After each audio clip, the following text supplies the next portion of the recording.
Mtazamaji wa Pendo Radio, nashukuru Mungu kwa ajili ya siku ya leo. Mungu ni mwema ambaye amekuhifadhi, amekulinda. Umefika wakati huu kama uko mzima, ni kwa ajili ya mapenzi yake. Nashukuru Mungu kwa sababu ya wema wake, amenipa nafasi hii. Ni kwa ajili ya kuhimiza kidogo kuhusu maisha ya ndoa.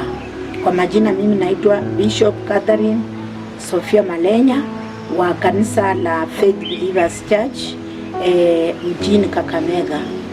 Maandiko inasema hivi, ni kitabu cha Mithali 14, tunasoma mstari wa kwanza.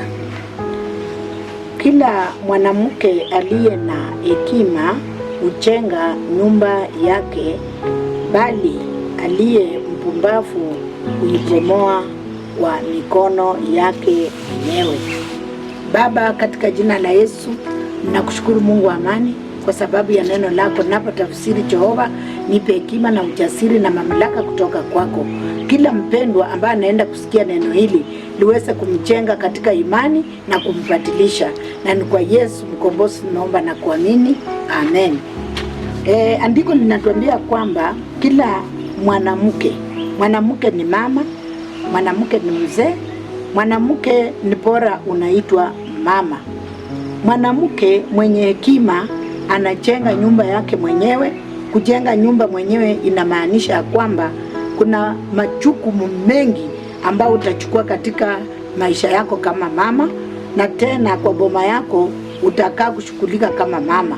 Unajua, kama we ni mama, we ndiye unalinda boma lako, watoto wako, mzee wako, wageni na kila kitu. Kwa hivyo inafaa uwe mama mwenye hekima ambao unaweza jenga boma lako kwa mikono yako mwenyewe.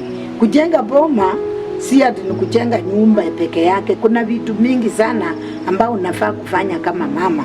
Kwa hivyo nashukuru Mungu kwa sababu nimepata nafasi hii kujifunza pamoja na wewe ili uweze kuwa mama wa kuvumilia.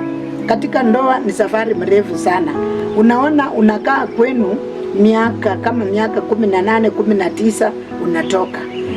Miaka 20, 22 unatoka, lakini kwa ndoa utakaa miaka mingi mpaka wakati utakufa.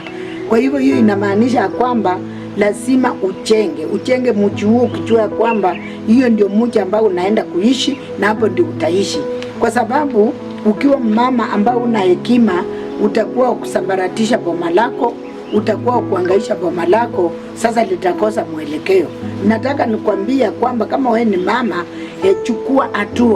chukua hatua ya kulinda watoto wako, kulinda mzee wako, kulinda hata wageni, na kukaa mama wa furaha na upende kanisa. Kwa sababu ukipenda kanisa, mafundisho yenye iko kwa kanisa itakujenga na kukutia moyo kila wakati. Kuna changamoto katika ndoa, changamoto ngumu sana. Changamoto ya ndoa, usipokuwa mtu ambao unajua kuomba na uko na hekima ya Mungu ndani yako, huwezi ukakaa kwa ndoa. Ndio unaona kuna wazee wanakufa kama wana wake, kuna wamama wanakufa hawana wazee. Ni kwa sababu ya kukosa kitu ambacho kinaitwa uvumilivu. Kama una uvumilivu, huwezi kaa kwa ndoa. Kwa hivyo nahimiza mama yoyote, jenga boma lako, kuwa na uvumilivu, na Mungu wa amani atakubariki sana. Mungu akubariki. Kuanzia siku ya leo tunakuwa na kipindi cha ndoa, na hiki kipindi niko nayo kwa TV, sasa tunaileta kwa radio. Mungu akubariki sana unapoendelea kusikiliza, na mahali popote ulipo ungana na Pendo, na Mungu atakutendea mambo makubwa sana katika ndoa yako. Asante sana. Mungu wa amani akubariki.